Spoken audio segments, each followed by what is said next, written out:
De retour au direct dans cette émission exceptionnelle ici au Cube, je suis entouré de Ted Nelson et Isabelle Simon-Gilbert. Isabelle, c'est la responsable de la médiation et de l'éducation numérique du Cube. C'est-à-dire que c'est notamment Isabelle qui a supervisé, qui a coordonné le projet Gameplay. Bravo, c'est vraiment un projet passionnant.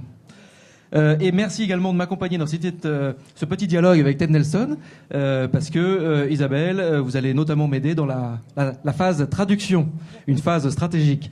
Puisque Ted va parler en anglais. Ted est tout simplement considéré comme un des pères fondateurs de l'Internet.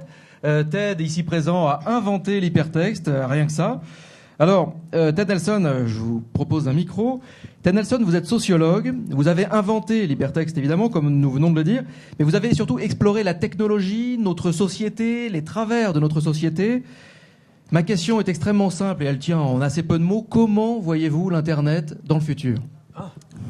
Well, I did not create the Internet. Just hypertext. No, I discovered hypertext.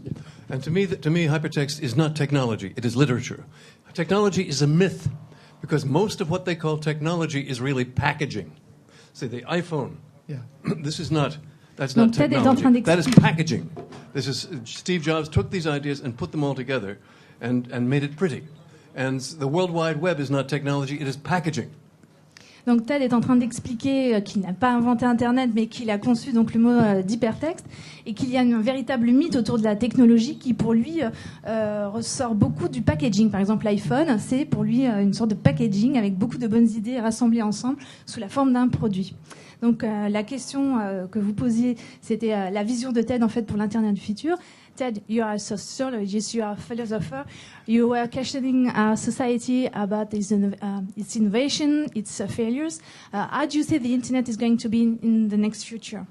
Well, it's impossible to predict. It's absolutely impossible to predict. It's full of many different initiatives by different people, and a lot of it is stuff that different people keep adding, and some is adopted and some is not. Just an idea, you know? Yeah.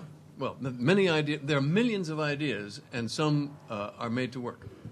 Donc Ted répond que c'est très difficile en fait d'avoir une prédiction unique, unifiée de la vision de l'Internet du futur, puisqu'aujourd'hui c'est un lieu où il y a énormément d'idées qui se rassemblent, qui sont développées. Certaines fonctionnent, d'autres non, parce qu'effectivement on est aussi sur des terrains très mouvants d'innovation. Merci beaucoup. Nous sommes extrêmement pressés par le temps. Je suis vraiment désolé, c'est encore les joies du direct. Pressés par le temps.